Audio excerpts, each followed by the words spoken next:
Almost every cyber breach has one thing in common: a human being. Whether it's clicking on a phishing email or rushing past a warning message or simply being overwhelmed by the pressures of work, people are often labeled as the weakest link in cybersecurity. But is that really fair? Should the responsibility for safer behavior fall solely on individual employees or on the organizations and cultures that shape how they work? This is a vital question, especially considering that the world of technology is raising the stakes every single day. So what can we do about it? And what can we learn about a scientist who discussed this problem 140 years ago? I'm Steve Prentice, and this is the Hallas Security Sessions podcast.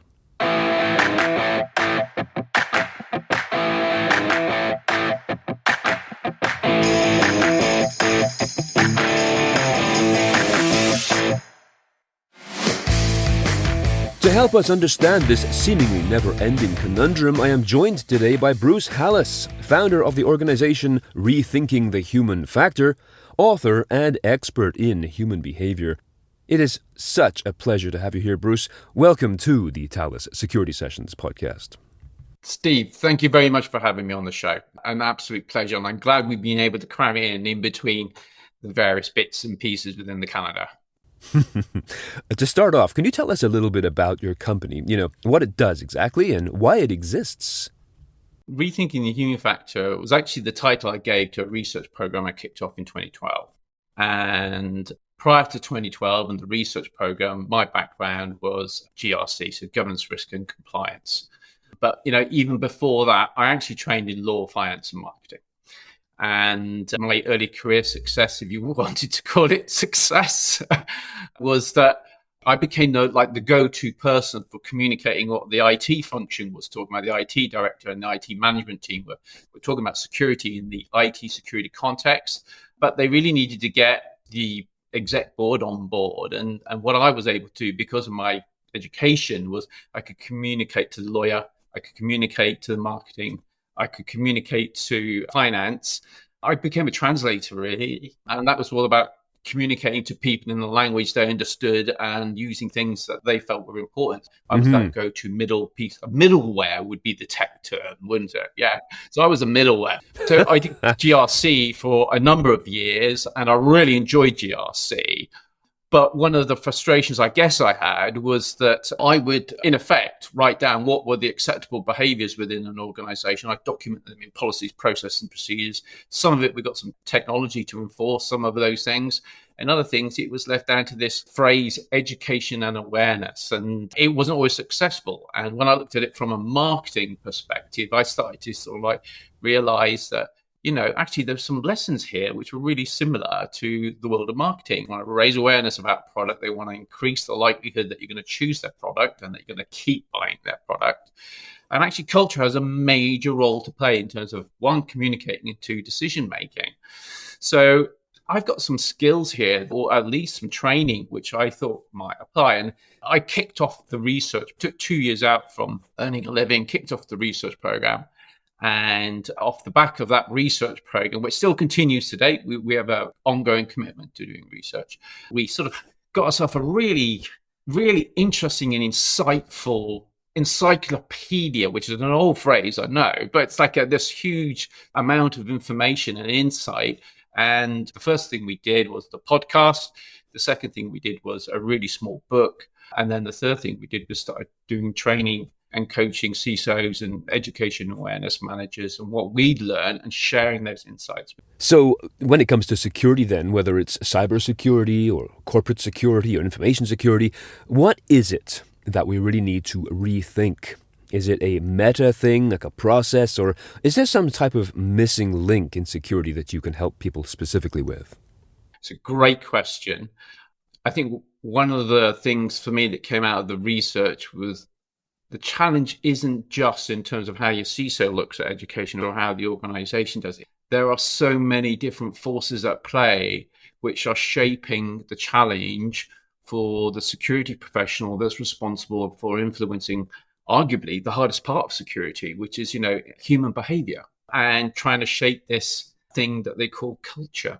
And I can give you a couple of examples of that. At an industry level, there are key stakeholders who could be making it easier for those of us who have been given the responsibility of bringing around change within organizations. I always find it very interesting that the phrase education and awareness is still the phrase that is used by regulators and the courts. It's the phrase that's used by stakeholders who are responsible for national cybersecurity, for example. Yet, what people are held accountable for is behavior and culture.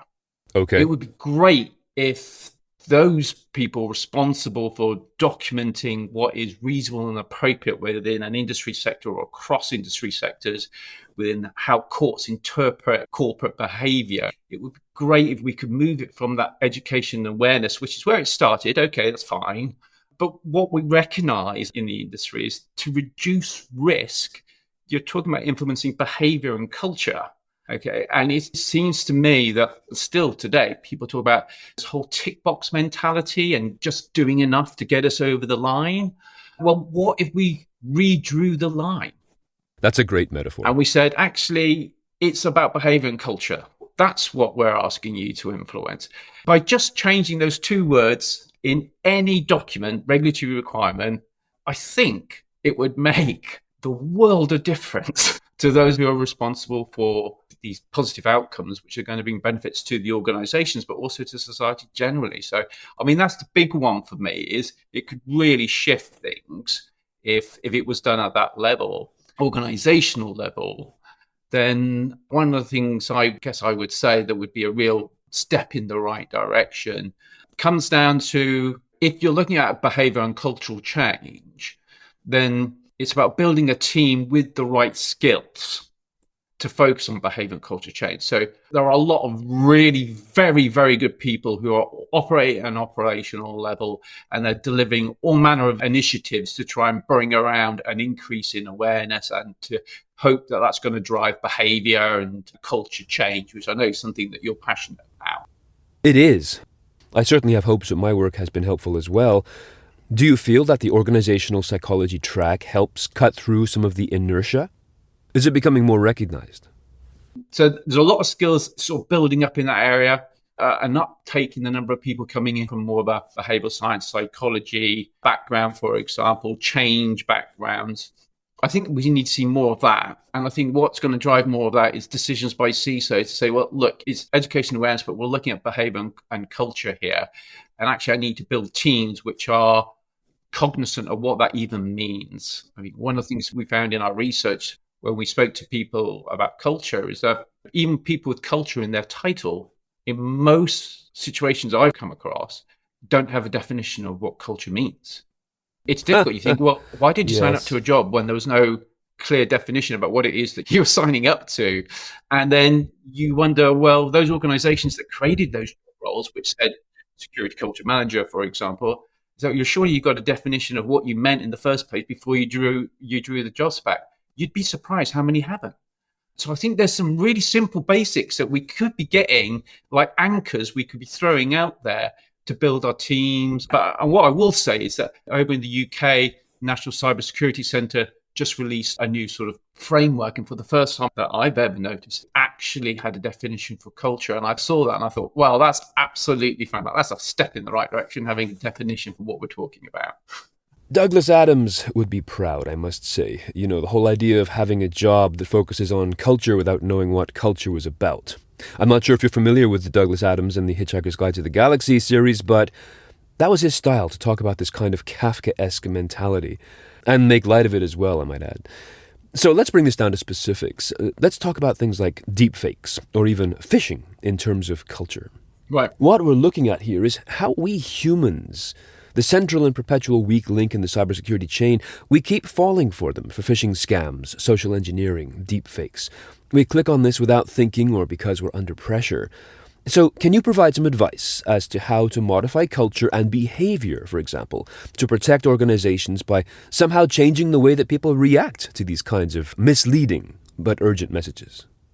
I'll give you an example for myself. When I was going through the research and I was doing my own background reading, and I was reading it from a number of different directions, Cialdini, Ariely, Kaiman, etc. And through that process, I started to become very aware of how in the case of the world of marketing, marketeers might use it, whether they knew it or not, I didn't know, but how they would use this insight into how people make judgments and decisions to increase the likelihood that I would pick their product. I was actually shopping at an adventure retail outlet, let's say, and I went there with a purpose in mind to buy a specific thing. And as I was looking through the shelves, I came across this item. At the time, I'd just become a dad. And suddenly, the whole idea of going to the beach and taking the kids to the beach and all of that sort of stuff, I was suddenly struck by this beach tent. And I really got into the beach tent. And then I was drawn to the price on the beach tent. And I was like, wow, that's a fantastic price. And it had the price and it had the comparative price, etc. And I almost bought it. But I stopped and I found myself thinking through what I had been learning about how people make judgments and decisions, sometimes which completely go against all sense of logic. To other people, they appear to be almost irrational. This is what you came to buy. This isn't what you wanted to buy. And you weren't going to spend that much money, even if it looks like it's a good deal. I remember I turned around to my eldest daughter, who was quite young at the time. I said, this isn't what I came here to buy. And when I did my podcast interview with Dan Ariely, I mentioned it to him. I said, thank God to you, because I didn't end up buying that beach tent. And just for some completion for the audience, let's clarify who Dan Ariely is and where he fits into this discussion. So Dan Ariely is one of the world's best known behavioral scientists. And he is very much, in my mind, he's very much on the same level as a number of behavioral scientists that have won Nobel Prizes for basically the study, the understanding of behavioral economics, which in a really simple way is, how do we make judgments and decisions? That's how it's been applied. He is a fascinating character. He's an expert on the hidden forces that shape human decision-making. And yeah, he shows how people often act against their own best interests in systematic and surprising ways, like buying unnecessary beach tents. Yeah. The lesson from that is, when you actually invest the time in understanding how people make calls and under what circumstances those judgments and decisions might appear to be completely irrational.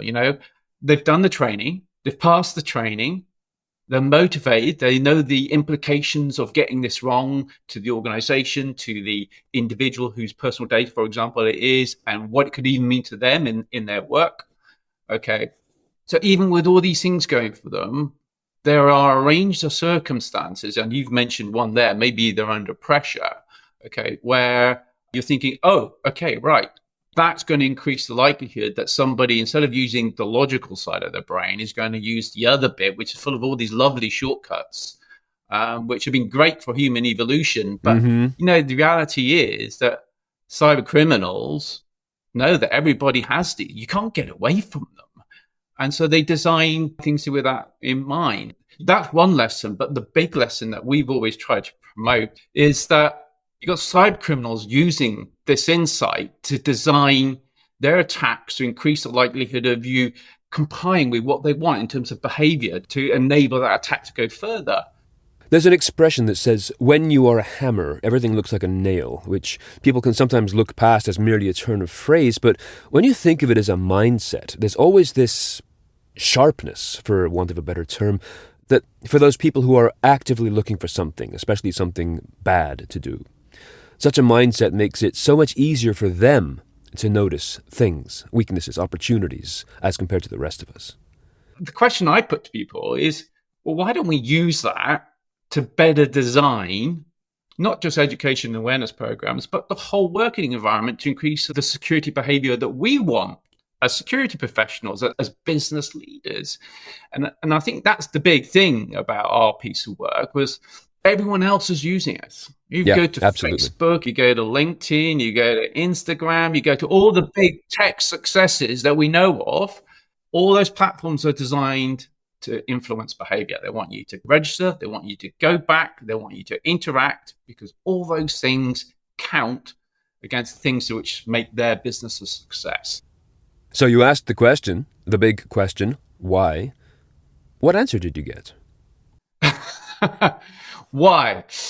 I really do think that when I speak to people, one of the things that people say to me about how I help them is that we do the heavy lifting up front.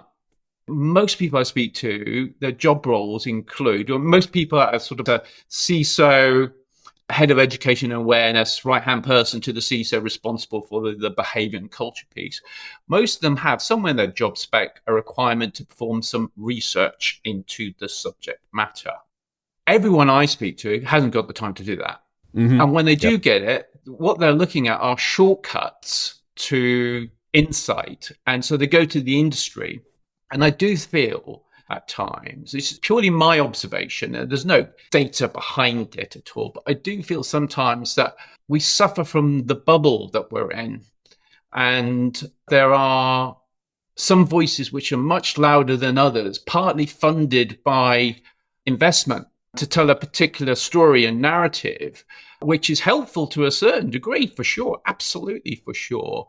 But in this world where the people who ultimately are responsible for influencing the behaviors within organizations and the culture within organizations, because they haven't got enough time to actually step away from the operational coalface and actually take the time to rethink the human factor, the problem they get is they get sucked into where is the information that I can get to really quickly. And I think that environment, that space is heavily influenced by a focus upon platforms that will do this for you, might incorporate behavioral science. And there's some really good stuff out there. But I guess our argument is if you look beyond that, there's a lot you can do, okay, which doesn't involve following that particular route. But it's really hard for people because they just haven't got the time. And it's just the human nature, isn't it, to find the easiest solution to the apparent problem. And sometimes I think there's some confusion about what the problem is. Yeah, and this is, I think, again, at the root of the problem, being that there's a lack of fundamental understanding of the danger. You know, the organizations are at risk, let's say, of being penetrated, being hacked, being breached, getting nation-state actors to come in and lurk, primarily by walking in, not breaking through the defenses of the network, but by exploiting some passive activity by a human being. You would assume, therefore, that being aware of this would be like leaving the keys of your car on the hood of your car. So no one would do that, right? Because they know exactly that an opportunistic thief, regardless of skills, would come and take it instantly. So there seems to be an absolute fundamental presence of the knowledge of the danger that allowing people to fall prey to these things exists. But as you said, the culture of the organization is one where maybe they're just simply delegating the responsibility to CISOs and others to do their research as and when they can, which is never possible, never available. And it just seems to get swept under the rug to some degree. I'll give you one example myself, if I may. I read about a number of email servers, internal email servers that scan emails for malware. And in some cases, employees who are expecting their emails complain because their emails aren't coming in fast enough. You know, they have to wait a few seconds while the organization scans this. And so they say, no, I haven't got time for that. So the actual consumer pressure internally was that we don't want to run the defense because it's costing each employee a few seconds of waiting time before they get their mail. So there have been cases where they would actually allow a number of emails to pass through the servers unchecked because of internal consumer pressure. So how can we battle that? Right. I mean, I think it's really interesting, the example you gave of the email and the fact that somebody feels that they have to raise the fact that there's a delay in me receiving the email, even if it's short. And that's a flow of information. And the first one I would be thinking of is you always get people who quite frankly say, it could be better. I want it better. But if you've got 95% of the workforce covered, then you're okay. And some people argue, well, maybe that 5% are all the most powerful people within the organization. And there is that argument as well. In some organizations, information flow is absolutely critical. I mean, you think about the stock exchange, for example, and people in those sort of financial industries, information turning up a couple of seconds earlier than our competitors can be the difference between a really good day and a really average day. So those type of industry sectors have a different from an impact assessment. You think, okay, if this happens, what does that mean to the KPIs of the business? There are a lot of businesses where, you know, a 5-second delay, a 30-second delay, you know, a 5-minute delay really isn't going to have an impact upon the actual things which are important to the business. You might have an individual that says, hey, can I have it now? actually, in terms of how we prioritize things within the business, we're looking for things which are good for the business, not necessarily good for the individual. And to have that conversation with them when they understand, why that decision's being made, not to actually comply with their requirement. But importantly, there's a behavioral aspect there in the sense of when people communicate to you as an opportunity for improvement, it should be recognized, you should get considered, and you should get back with your answer. It's something that I've noticed over the years where, people run surveys, for example, then people invest the time to complete the survey, they share, opportunities for improvement, and then no one gets back to them. Yes. And then we wonder why the number of people who keep responding to surveys might potentially drop. That's a real problem. Are you thinking about security being more prevalent rather than, is it about how often people come into contact with security? Is it the numbers game? It's about, instead of once a year we do some training, or is it, do we see security on an ongoing basis? Yes, yeah, making it ongoing. I mean, the thing about, all these streaming media outlets is they've got the algorithms to continue to drive people to come back. But they take notice of what they are interested in, of course, and they supply more of the same. So obviously there's a technology there to stimulate people into certain kinds of action. But what I've seen, as you said, is the once per year training session that nobody ever pays attention to. You know as well as I do that people forget most of what they learned in the span of a few days and up to 90% in the span of a few weeks. And it becomes Hermann Ebbinghaus. Props to him. Yeah, Ebbinghaus. Yeah, absolutely. Just for clarity, Hermann Ebbinghaus was a psychologist who lived in the mid-1800s. And he's famous, of course, for the Ebbinghaus curve, which is the hockey stick downwards projection of forgetfulness after people learn things without reinforcing it. So, this is 140 years old. We haven't learned a thing. So it just seems a shame, obviously, to when we're looking at culture and behavior. And what I'd love to do to wrap this episode up is to say, well, what advice would you give to people or to organizations to assist in blending culture and behavior into a better and more proactive approach to cybersecurity from a psychological and cultural perspective? What advice can you give to frustrated CISOs or executives on how to blend your wisdom to make their organizations safer at the speed it needs to be done? Okay. I think the inherent problem there is the speed point, because culture doesn't change quickly and even behaviors don't change quickly. The only way you can quickly do these things is to take away the choice. That is an option. When I work with people and they talk about behavioral change, maybe we just take the choice away from them. But you have to be careful about doing that, because what that potentially does is it takes away the flexibility, the mental flexibility that people sometimes need to come up with the new ideas, the new process, find the new ways of doing things, which are going to be the great new product or service or reduce your operating costs by X. You don't want to kill off creativity and innovation within an organization. You need to create an environment where that can be done, and security is an essential part of that consideration and that process. Obviously, that takes time, but that is a quick way of getting down to behavior by just taking the choice out.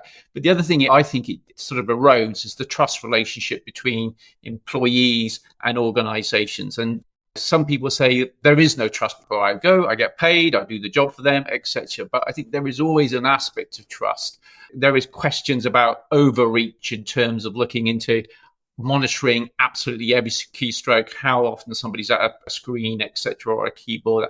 So I think there's some ethical questions that we're going to be looking at in the near future as an industry, especially as AI comes in and makes things even more, quick and accessible if we want it. The question is not just, do we want it? It's like, should we want it? For me, a really simple thing around the behavioral side is you've got to choose, just like you choose to have a firewall, just like you choose to have anti-malware and all these controls.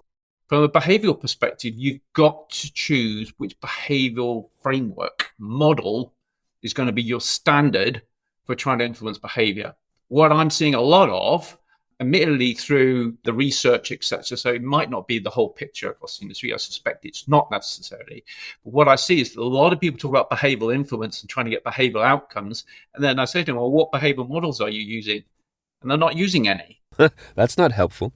So if you want to have a chat with the regulator and say, yeah, if your CEO wants to stand up and go, yes, we knew that we might have an incident. Yes, we recognize that and there might be behaviors which aren't compliant with our policy. Okay, so what did you try to do to influence that? and you haven't got a response, an effective one that is demonstrable within a court of law, in front of the media, in front of your stakeholders, you can't really demonstrate that you've taken it even reasonably seriously, because you talk about behavior, but you haven't actually got any sort of behavioral framework that you're trying to apply. So it's down to luck, or it's down to just education and awareness. And what we both talked about already today is, that stuff gets forgotten within 100 days because Ebbinghaus. Because Ebbinghaus. That captures so much. It highlights both the human capacity and incapacity to adopt new knowledge or skills, in that we can, given enough time, support and practice. We can develop those skills. It also shines a light on the often misguided policies that stand behind cybersecurity best practices. For example, that all users will get it the first time and will stick with the program, when that is just not physiologically or psychologically possible. Bruce, Hallas, this has really been a treat. We both share a passion for the human factor and the way that people learn and interact, and hearing your perspectives has really been so enjoyable. It's the side of security that sometimes gets left in the shadows, and it was very kind of you to cast some light upon this. So thank you so much for joining me today here on the Hallas Security Sessions podcast. I'm always happy to have a chat with somebody who clearly knows their stuff as well. So, some great questions in there relating to the challenges that CISOs and the heads of education and awareness are facing. So really, it's great to come on the show, and I hope that your listeners get something from the topics that we discussed today. As do I. Remember, if you like what you hear, be sure to subscribe and to tell a friend or a colleague or a client or all of them about the Hallas Security Sessions podcast series, not just for the next episode, but for our valuable and thorough collection of past ones. All on the topics that you need to know about to successfully carry on in the business of information security. We will be back again soon with another timely discussion, and until then, I'm Steve Prentice. Thanks for listening.